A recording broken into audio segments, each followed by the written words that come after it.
여러분 안녕하십니까? 국민은 새로운 정권이 들어서게 되면 설레게 되는 것이 기본입니다. 새 정권이 국가와 국민을 위해 어떤 정치를 펼칠까? 국민에게 어떤 희망을 줄 것이며 어떤 미래를 펼쳐 나갈 것인가에 대한 기대를 갖게 되는 것이죠. 그런데 우리의 고국은 정권이 바뀌면 기대와 설레임보다 걱정이 앞섭니다. 왜냐하면 고위 공직자 임명이라고 하는 국무총리나 장관 임명 때문입니다. 총리나 장관을 임명하려면 국회 동의를 얻어야 되기 때문에 국회 청문회를 갖습니다. 그런데 고위 공직자 청문회가 열리면 장관 내정자나 총리 내정자가 하나같이 문제가 많습니다. 마치 범죄자를 재판하는 분위기입니다. 지나치게 도마질하는 분위기도 문제겠지만은 대부분 실정법 위반자들인 것입니다. 병역 기피에서부터 위장 전입, 다운 계약, 세금 포탈, 이 중에 하나라도 해당되지 않는 공직자가 없으니 기가 막힐 노릇입니다. 모두가 거짓과 변명만 늘어놓습니다.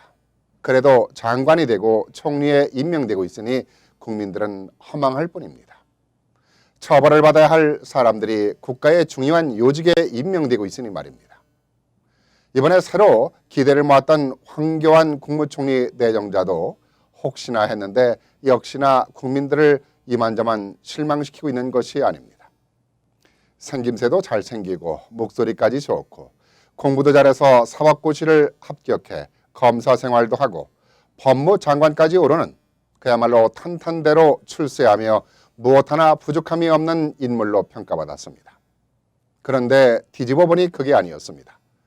먼지 털어 먼지 안 나는 사람이 있겠느냐고 하겠지만 이건 먼지 수준이 아니라 진흙이 묻을 대로 묻은 인물이었습니다.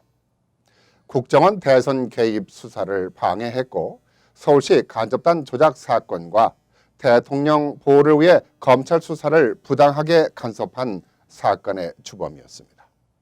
이건 정치적으로 그렇다 치고 황교안 내정자도 병역을 면제받았습니다. 어떤 병명이냐면 두드러기 증상이라고 합니다. 일반인으로서는 쉽게 납득이 가지 않는 부분입니다. 지난 1997년에는 서초구 잠원 아파트를 4억 3,750만 원에 매매 계약을 체결하고 구청에는 3억 3천만 원에 거래한 것으로 신고를 해서 624만 원의 세금을 탈루했습니다. 이뿐만이 아니라 황교안 내정자는 지난 2002년과 2003년, 2005년 교통 위반 과태료 체납으로 3번씩이나 차량 압류를 당하는 경력이 있습니다. 여기서 끝이 아닙니다. 2002년과 2006년에도 지방세를 내지 않아 2번씩이나 차량이 압류당했습니다.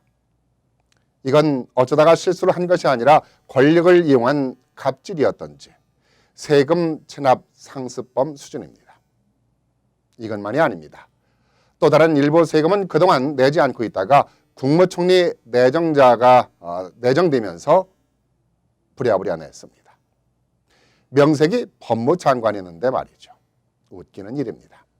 돈이 없는 것도 아니었을 텐데요. 이는 무엇을 말해주는 걸까요? 법을 집행하는 검사장 출신이요 법무장관 출신이 이 모양이었으니 할 말 다 한 겁니다. 법을 지키는 양심은 한 푼어치도 없고 도덕과 윤리도 눈 씻고 찾아볼래야 찾아볼 수가 없는 인물입니다. 부산 고검장 퇴임 직후에는 법무법인의 고문 변호사로 활동하며 17개월 만에 무려 15억 9천만 원의 수입을 올렸습니다. 이는 전관예우 변호사법에 저촉되는 위반 사항입니다.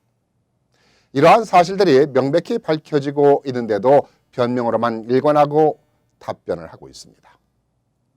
황교안 내정자도 끝까지 우기면 된다는 방법을 이완구 전 총리에게 한 수 배운 듯합니다. 일단 총리가 되고 보자는 식입니다. 이를 감싸고 있는 여권의 정치권도 마찬가지입니다.